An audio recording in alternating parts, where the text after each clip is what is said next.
How many songs off the top of your head can you say that you know word for word? Maybe it's a song that just came out that you can't stop listening to, or one from when you were younger that you'd totally forgotten about. Regardless of the number, I've come to notice that nowadays people hardly take the time to memorize song lyrics the way they used to. And I feel like one of the biggest reasons for that is actually TikTok, as well as our growing need for instant gratification. Everyone and their mom has TikTok. It has become a major part of most people's day to day, and has also begun to play a big role in music as well as music promotion. Not just TikTok, but all these forms of quick engaging videos in general have brought about artists such as Tommy Richmond, Pink Panthers, and even Doechii.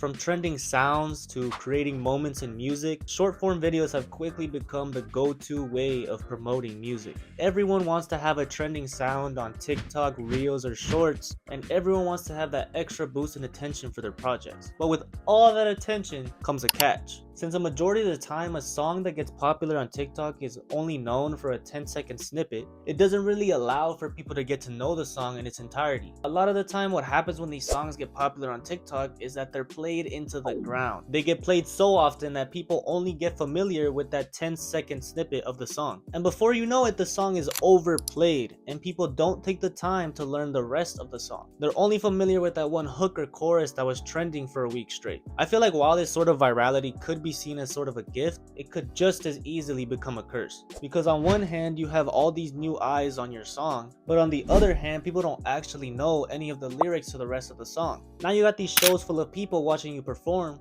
but now you gotta shake ass to get any reaction out of them. I feel like that's another big problem with music today. I'd seen a video the other day that says something along the lines of how the fan is on a decline while followers are on the rise. And it got me thinking about how true that statement actually is. Just because an artist has a bunch of followers doesn't necessarily mean those people are fans. You have an artist like Ice Spice that has a huge following, but most people don't actually like her music. I feel like now more than ever, people are just starting to follow whatever artist or project is popular in the moment, which isn't inherently wrong in any way. That's the way it's been from the beginning. The problem starts when everyone is just so wired and used to listening to the popular bits and pieces of songs that that's all they know. Less and less people are taking the time to let a song sit with them because it's always what's next. But it's not all entirely the listener's fault. I feel like a lot of the new artists of the past few years have pushed aside lyrics and lyricism and placed a bigger focus on the vibe of a project, whether that be the beat choice or maybe an aesthetic or brand they want to push.